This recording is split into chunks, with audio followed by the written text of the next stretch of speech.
यह कहानी आनंदपुर नामक एक गांव की है। यह गांव चारों ओर से हरियाली से घिरा हुआ था। आनंदपुर गांव के एक कोने में रामू नाम का एक किसान भी रहता था। वह बहुत गरीब था, लेकिन मेहनत करने में कभी पीछे नहीं हटता। उसकी पत्नी सीता ने उसका हमेशा साथ दिया। एक दिन रामू खेत से खाली हाथ घर लौटा।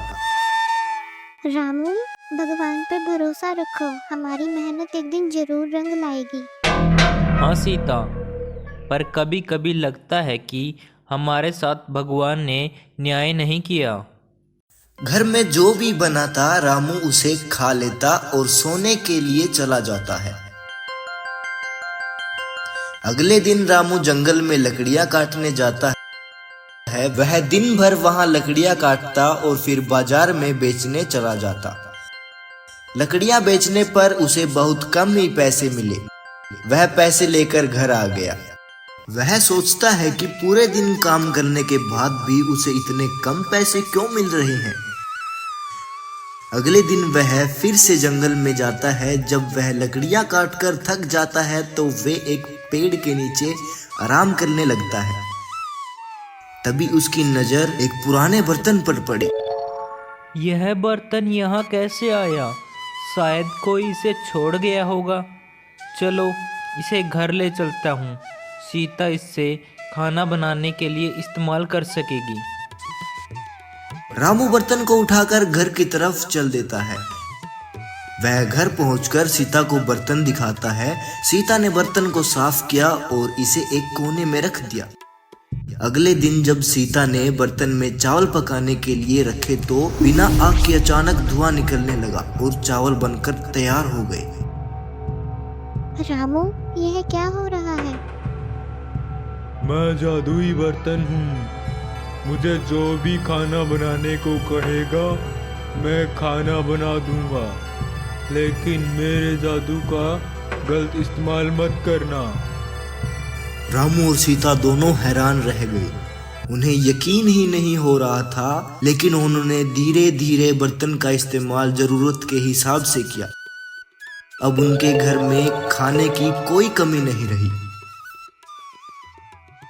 रामू ने फैसला किया कि वह इस जादुई बर्तन का इस्तेमाल करके गांव के जरूरतमंद लोगों की मदद किया करेगा। उसने अपने मित्र भोलू की मदद से गांव वालों को खाना खिलाना शुरू कर दिया।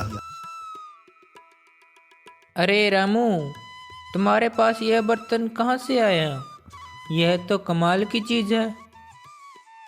भगवान ने मुझे यह बर्तन दिया है ताकि मैं ज़रूरतमंदों की मदद कर सकूं। गांव वाले रामू की तारीफ करने लगे, लेकिन यह खबर गांव के लालची साहूकार जग्गा के कानों तक पहुंच गई। जग्गा साहूकार बहुत चालाक और लालची था। उसने सोचा, अगर यह बर्तन मेरे पास हो तो मैं पूरे गांव का सबसे अमीर आदमी बन जाऊंगा। साहूकार रामू के पास आया और मीठी बातें करने लगा। रामू भाई, तुम तो अब अमीर हो चुके हो। क्यों न यह बर्तन मुझे दे दो, बदले में मैं तुम्हें पैसे दे दूंगा। जग्गा भाई, यह बर्तन भगवान की देन है, मैं इसे नहीं बेच सकता। जग्गा ने सोचा, अगर वह इसे बेचेगा नहीं तो मैं इसे चोरी कर लूंगा। जग्गा वहां से चला जाता है और रात को चोरी करने की सोचता है। रात के अंधेरे में साहूकार रामू के घर की तरफ जाता है और चुपके से जाकर बर्तन चुरा लेता है और अपने घर ले गया। वह खुश होकर बोला, अब तो मैं सबसे अमीर बन जाऊंगा। जग्गा ने बर्तन में चावल डालकर कहा, बर्तन सोना निकालो। लेकिन बर्तन से चावल की जगह कचरा और गंदगी निकलने लगी। जो लालच करेगा उसे दंड मिलेगा। साहूकार डर गया और बर्तन को रामू के घर वापस छोड़ आया।